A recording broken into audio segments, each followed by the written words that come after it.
If you're just joining us, this is The World This Week with us, Vivian Walt of Time Magazine, Judah Grunstein of World Politics Review, which you can find on the web at worldpoliticsreview.com. And you can find Newsweek on the web as well, thanks to the Daily Beast. Christopher Dickey is here, and Melissa Bell, senior correspondent here at France 24.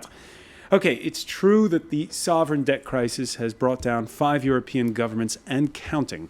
It's true that banks aren't lending to each other anymore. It's true that the whole continent's braced for austerity. But at The World This Week, we like to accentuate the positive. In Belgium, 1 week of pressure from the markets did what Flemish and Walloon politicians couldn't.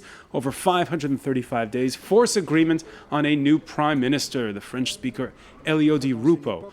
Will the same magic work on that other seat of government that's based in Brussels? That's the question that everybody is asking now. One European commissioner warning that the EU has 10 days to save the euro. Before that, though, there'll be a Monday sit-down in Paris between the French and German leaders. For Angela Merkel, though, the problem's not in Brussels. It's in Frankfurt, home to the European Central Bank. We have no intention, and we are very far from this intention. Our fundamental laws and our constitution keeps us from doing this in any case. So we have absolutely no intention of being controlled by Europe, of allowing our budget to be controlled at a European level. Okay, so I guess that means no to Eurobonds, Christopher Dickey. I guess that's what it means. But more than that, it means the European Central Bank won't have, in the near future, the same kind of clout that the U.S. Federal Reserve or the Bank of England. No, it's not going to, because you don't have the same kind of government in Europe that you have in the United States. But I think that's a kind of an irony listening to her, because what she's really saying, she's addressing the German parliament there. And what she's really saying to them is, we're going to set the rules. So maybe the European Central Bank will give out more money at some point, but only if we say we want it done this way, and they're not going to tell us what to do with our budget. Basically, she's looking for a world in which she can tell Greece what to do with its budget, Italy what to do with its budget, France what to do with its budget, but nobody tells Germany what to do with its budget. Well, one of the things, though, about the central bank, which I found it would be amusing if the situation weren't so frightening right now, is that Sarkozy gave a speech. He said the central bank will remain independent. Merkel gave a speech. She said the central bank will remain independent. The head of the central bank, Draghi, gives a speech. He says the central bank will maintain its independence. And the problem is that all three of them have different ideas of what that means. Mm-hmm. For France, it means that the central bank will be independent of Germany and able to intervene. For Germany, it means that the bank will be independent of France and will remain out of the markets. And apparently for Draghi, from what I've read in terms of parsing a central banker's statements, he's looking at increasing interventions, but not to the extent of actually buying, issuing Eurobonds or buying a lot of European existing bonds. By the way, buying on the secondary market as opposed to buying directly from the government's offering. And by the way, Ms. Bell, we're seeing in this country a spike in Germanophobe statements. We even heard one of the backbenchers from the Socialist Party compare the Merkel to Bismarck. And of course, and watching her as well, one couldn't help be struck by this irony that there she is facing the Bundestag, and each of them, for each of the leaders, that is their trouble. They're looking at their national parliaments, promising that they won't give an ounce of sovereignty away at the very time when the only thing that could ever possibly save the Europe, given the urgency that you allude to, is some sort of shedding of sovereignty and some sort of fiscal union, the one that she alluded to today. And of course, all this happening at a time when the parliaments themselves are under pressure from people who, given the circumstances, have never been less happy to see any sovereignty go. There's this, the walls have gotten higher between European countries in terms of the minds of the populations than ever they had been in recent times. The parliaments still reflect this, and the leaders in the uncomfortable position of somehow finding words that weave some sort of path in between all the positions, and it seems absolutely impossible. How this will go next week, I can't begin to imagine. There's also something contradictory here or surprising here in France to the extent that it's true that on the left side of the political spectrum, there's a lot of attacking this idea that Germany will control France's budget and sovereignty. On the right side of the spectrum, which was the Gaullist party, you hear over and over, we need to be more like Germany. We need to get costs down in terms of labor costs down. We need to reform the labor market. We need to be more competitive. So you have this sort of former nationalist side of the spectrum being using Germany as an example, and the former internationalist side of the spectrum sort of raising these nationalist barriers. Acting more like the conservatives in this case. It's a complete role reversal. The 17 nations share the common currency. Nations that aren't even in the euro are rooting for salvation. The British Prime Minister paying a call on the French capital on Friday. But the most emphatic cheerleading, there you see Nicolas Sarkozy with David Cameron, the most emphatic rooting for a solution came earlier in the week in a statement from Poland's foreign minister. I will probably be the first Polish foreign minister in history to say so, but here it is anyway. I fear German power less than I'm beginning to fear German inactivity. Vivian Walt, that is a first. When you hear the Polish foreign minister, when you hear Melissa Bell's damning oracle there of next week's summit, what's going to happen? You know, the extraordinary thing is there's so many layers that this needs to be looked at. Can Europe grow itself out of this crisis if all it does is austerity? Clearly not. They've gone and injected a whole lot of US dollars into the system in order to try prop up the euro. So ultimately, even with the US being so deeply in debt itself, it's still regarded as the lender of last resort. So I think there's such a disconnect between what is happening with the ECB in Frankfurt and what's happening in each country on the streets as they're looking at how it's going to affect them and the leaders trying to address the streets. I just don't know how they bring these two things together. All right, and coming back to what Judah was saying a moment ago, the outgoing French president Thursday making what sounded like a campaign speech ahead of his bid for re-election next May.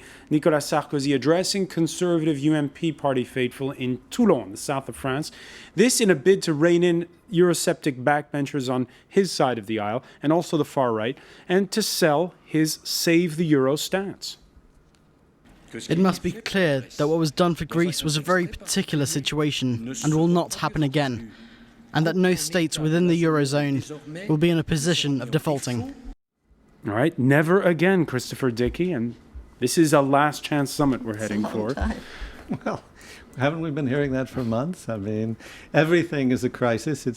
And every time they come up with a solution, the markets respond by going, yes, this is great. And a couple of days later, they look at the fine print and they go, oh, no, that's not so great. And they take another plunge again. And, you know, you do have a sense that when Angela Merkel says this is a marathon, she's sort of missing the point. I mean, it may be a marathon to get it fixed just right, but right now they better figure out how to sprint, because the basically speculators are closing in on this whole thing, and they will destroy the euro. All right, and it's kind of like a heart attack patient in the ICU, and the doctor gives him the fitness and dietary recommendations when what he needs is a defibrillator. Perfect. But one of the things that I've been saying really since the start of the crisis, because there have been a lot, especially of American observers, who are saying, look, the solution is clear. There's just political will doesn't exist. And I think that's a bit simplistic. There's been a need for crisis to push the political will. It really wasn't possible, for instance, a year and a half ago for Angela Merkel to present the package, the real blockbuster package that has to come next week. A year and a half ago would have been impossible to sell. I think, though, at this point, that injection of liquidity from the U.S. Fed and from the central banks was really the last defibrillator for the euro that they can expect, and that it's been this tug of war. Will Germany agree to the funding the European sovereign debt crisis, and Germany saying we'll do it, or we might do it, but you need to start governing the way we do it. And it's been this arm wrestling match. And the question, so we've had this year and a half of building it up to this next week. I don't think after next week, if they don't come out of it with a real solid agreement that really addresses the issue of the debt crisis as it stands right now, I don't think they'll get another chance at it. all right, necessity is the mother of invention. We'll see what happens. Lawyers for Ivory Coast's ousted president call his transfer to the International Criminal Court at The Hague a kidnapping. The ICC's special prosecutor, who personally ironed out the details of the move with his Laurent Gbagbo's successor, Alassane Ouattara, insists other prosecutions may soon follow. Ouattara countering critics who say no one from the winners' camp's been indicted so far. We were accused of favouring the winners. But there's no better justice than the impartial international justice. The judges from the International Criminal Court will listen, and it's their decision that will be implemented. Vivian, well, a point in Ouattara's favour is that it's true that right now the judiciary system in Ivory Coast is not exactly up to snuff. And there is a chance, many say, that a fair trial could happen outside of Ivory Coast.